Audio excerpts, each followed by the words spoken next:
Hello everyone! Ngayon, ituturo ko sa inyo ang 10 writing lessons na gabay nyo upang mapabilis matuto ang iyong anak sa pagsusulat. Bago tayo magsisimula ay may ibibigay ako sa inyo na 3 tips bago nyo turuan ang inyong anak.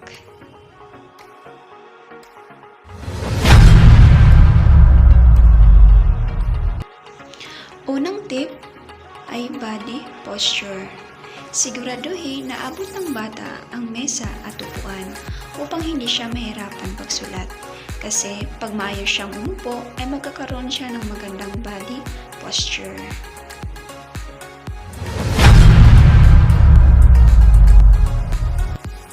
Pangalawang tips, proper handling of pencil. Ito ay ang tamang paghawak ng lapis. Ituro natin sa ating mga anak ang tamang paghawak ng lapis. Kung ang bata ay left-handed, suportahan natin ang bata kung saan siya komportabling humawak ng lapis.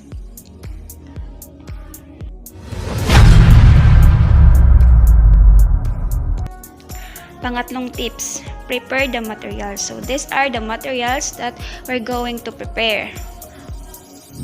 These are papers, pencil, roller, eraser, at ballpen.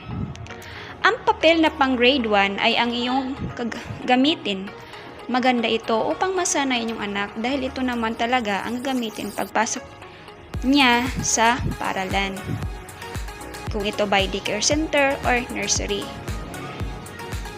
Ituro rin sa bata ang rules sa pagsulat na kailangan magsimula sa blue line, red line at pababa hanggang sa blue line. Sunod, lapis. Magandang gamitin ang matataba na lapis sapagkat hindi pa malakas at matibay ang fine motor skills ng bata. Ang fine motor skills, ito yung kakayahan ng bata na humawak ng bagay. Dahil nga hindi pa malakas ang kamay ng bata, kaya mas mainam na malaking lapis muna gagamitin niya sa pagsulat. Ruler at ballpen naman ang gagamitin ng ina pang tracing mark. At eraser naman kung mayroon kayong dapat burahin. Ngayon, sisimulan na natin ang basic stroke writing. Ito yung pagkasunod-sunod na lesson upang matuto ang iyong anak sa pagsusulat. Tara, simulan na natin. First lesson natin ay ang straight line. Under ng straight line ay ang vertical line, horizontal line, and diagonal line. So ngayon, unahin muna natin ang vertical line. So ayan, nakagawa na tayo ng vertical line. So ayan, naunahan ko na, lagyan ko na para mapabilis yung tutorial natin. So dito sa baba, itong may space, dyan na po magsulat ang inyong anak. Dyan, hanggang dito naman, papunta dito. And then, dito sa baba. Mas maganda may space para maganda siya tingnan at malinis. Okay, yan po ang vertical line.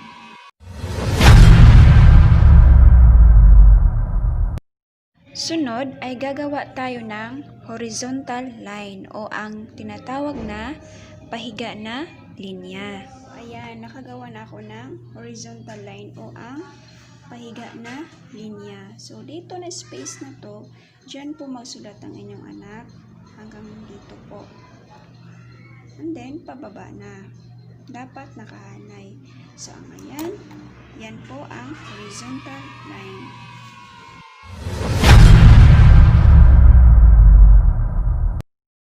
Kapag marunong na po ang iyong anak sa horizontal line, proceed na po tayo sa diagonal line. No, ito yung slant line. Nagawa na po ako ng diagonal line. So, ito yung slant line. So, ayan.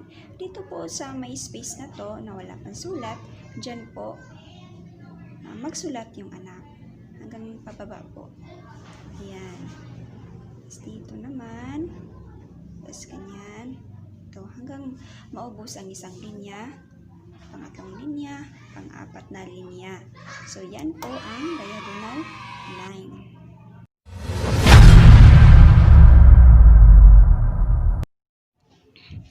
Sunod na lesson ay ang paggawa ng curve lines. Under ng curve lines, gagawin natin ang right curve, left curve, over curve, under curve, and circle. Uunahin muna natin ang right curve. Ayan, nakagawa na ko ng right curve. So, kita nyo naman, nilagyan ko lang ng dalawang dots. Isa sa taas, isa sa baba. And then, kinurba ko lang siya pa kanan. Ayan, hanggang matapos po dito. Ito. Ayan. Diyan na po magsulat ang iyong anak. Ayan. Ayan, okay. Yan po ang right curve.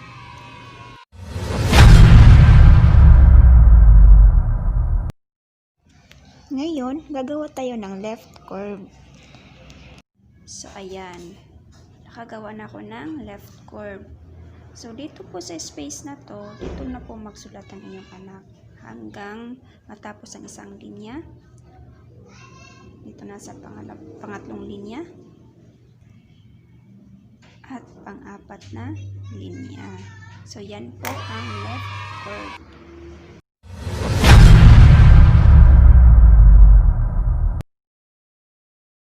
Yan po ang over curve.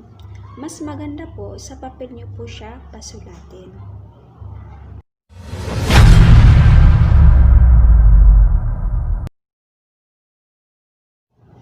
Yan po ang under curve.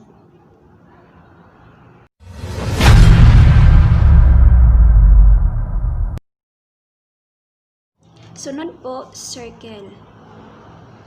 So, ayan nga po, yan ang circle. So, dito sa walang sulat, dyan po magsusulat ang iyong anak. Dito po, dito, tsaka dito po. Ubusin po yung linya. Sunod dito po, sunod dito po. Dapat po nakahanay siya para maganda tingnan at malinis. Ayan. Okay, yan po ang circle.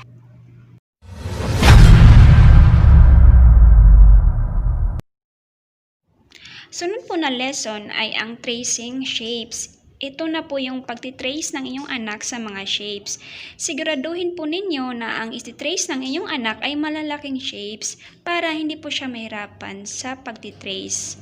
Halimbawa po ng mga shapes na iti-trace niya ay triangle, square, rectangle, circle, at iba pang mga shapes.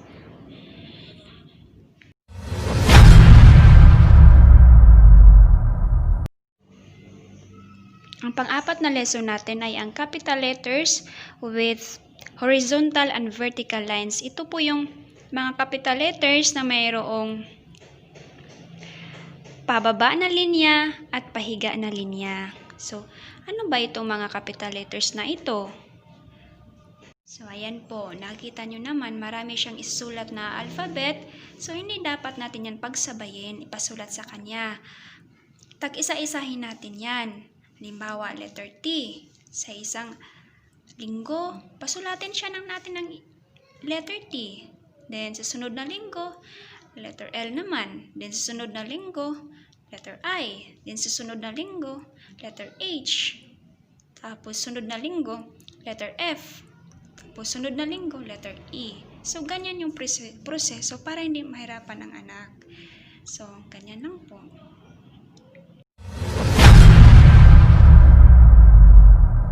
Panglima na lesson ay ang pagsulat ng capital letters with diagonal lines. Ito yung mga alphabet na diagonal yung pagkasulat niya. For example, letter V. So, letter V, diagonal slant siya, pagkasulat. So, sa isang linggo, unahin natin sa letter V. Sunod naman na linggo, letter X. Sunod na linggo, pasulat nyo naman ang letter W. Sunod na linggo, letter N. Sunod na linggo, letter M. Sunod na linggo, letter K. Sunod na linggo, letter A. Sunod na linggo ulit, letter Y. Sunod na linggo, Z.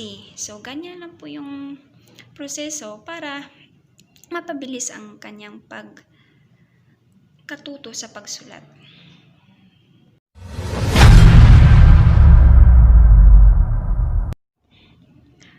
pang-anim na lesson, ito ay ang pagsulat ng capital letters with curved lines. So, ito yung mga alphabet na ang pagkasulat niya ay curve.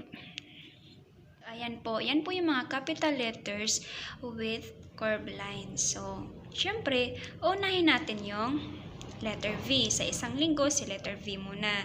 Sunod na linggo, letter C. Sunod na naman, letter D. Sunod na linggo, letter O. Sunod, letter P. Sunod, letter U. Sunod na linggo, letter G. Sunod, letter J. Sunod, R. Sunod, S. Sunod, Q. So, yan po. Pang-anim na lesson ay ang pagsulat ng small letters.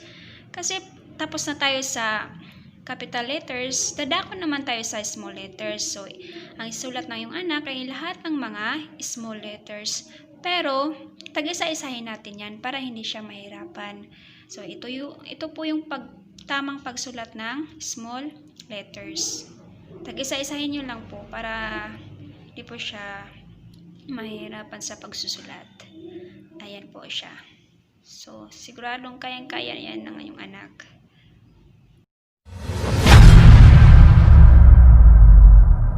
Na lesson ay ang pagsulat ng numbers. So, yung 0. Pakilala niyo muna bago niyo po ipasulat sa kanya. Number 1, number 2, 3, 4, 5, 6, 7, 8, hanggang 9. Pwede naman pong hanggang 10. Ang mahalaga, may sulat niya lahat ng digit. So, ayan po. Tag-isa-isahin nyo lang muna po. Sa isang linggo, 0 muna. Sa isang papel. Sunod na linggo, number 1. Hanggang maganda na siyang sumulat. Sunod na linggo, number 2. Sunod na linggo, number 3. Sunod naman, number 4. Sunod, number 5.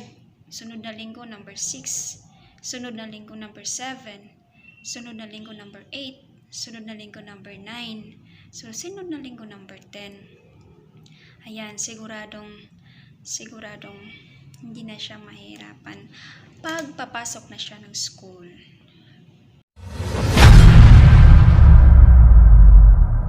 So, ang sunod na lesson ay ang writing his or her name. Dahil nga marunong na yung anak pagsulat ng alphabet, lines, numbers, siguradong hindi na siya mahirapan magsulat ng kanyang pangalan. So, yung pinakita ko po sa inyo na pangalan ay halimbawa lang po yan. So, halimbawa lang po ha, yung pangalan ng yung anak ay Rosialda. So, ganon. Isulat nyo muna ang buong spelling ng kanyang pangalan. Kasi nga, hindi naman, bond paper naman yung ginagamit ko. So, iba yung sa papel. So, dapat doon siya magsulat sa papel na may line na blue, red, tsaka blue. Doon siya dapat magsulat. So, dahil bond paper lang naman to, pwede niyang gayahin lang to yung spelling. So, yung pinaka-proper na pag-write niya sa kanyang pangalan, doon po talaga sa papel.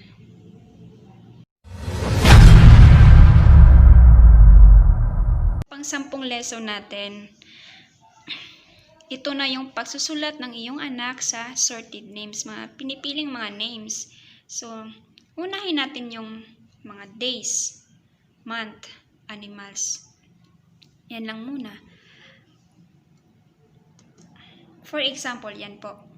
Days. Sa isang bond paper, isulat nyo na po lahat ng pangalan ng days. Unahin natin Sunday, Monday, Tuesday, Wednesday, Thursday, Friday, Saturday. Tapos sa kabilang linya, dyan na po yung blank na line na yan, dyan na po magsulat na yung anak. Gayahin niya po yung spelling ng Sunday. Sunod na gagayahin niya yung Monday. Hanggang matapos dito sa Saturday. Kanya ang paggawa niya. Pero mas mainam sa papel niyo po siya pasulatin. Tayo sa months. So, unahin natin si January. Sulat mo na lahat ng spelling ng months at sa blank na linya, dyan nyo po siya pasulatin.